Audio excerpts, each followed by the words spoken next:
9 মাসের সন্তান পেটে নিয়ে একটু শুয়েছিলাম। এমন মুহূর্তে শাশুড়ি বাহির থেকে বলে উঠল, সারাদিন এইভাবে শুয়ে থাকলে হবে?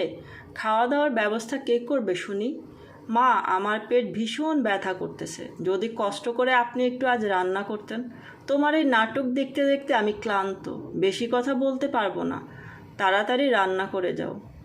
প্লিজ মা, বলছিল এইসব নাটক আমি পছন্দ করি না, বেরিয়ে আসো রুম থেকে। শাশুড়ির রাগান্বিত কথা শুনে জান্নাত এক মুহূর্ত দেরি না করে বাহিরে চলে আসে। এখন রান্নাঘরে গিয়ে রান্না করো। ঠিক আছে মা, যাচ্ছি।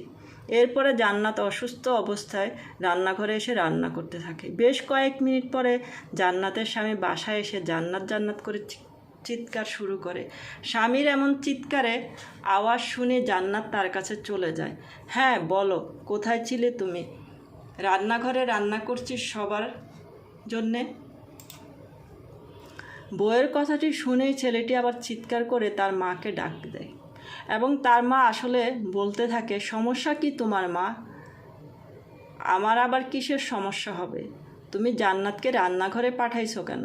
তুমি জানো না এই অবস্থায় ওর কাজ করা নিষেধ? ওর 9 মাস চলতেছে, এখন ওর অনেক খারাপ লাগতেছে। আমরা বাচ্চা হওয়ার আগ পর্যন্ত কাজ করেছি, আর এখনকার মেয়েদের নাটক।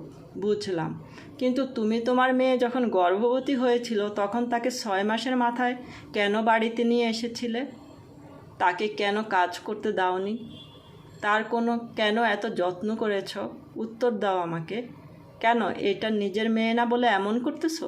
ছেলের কথায় মা কী উত্তর দেবে ভেবে পাচ্ছে না। শোনো জান্নাত, তুমি সব কিছু গুছিয়ে নাও, তোমাকে আজ তোমার মায়ের কাছে রেখে আসবো।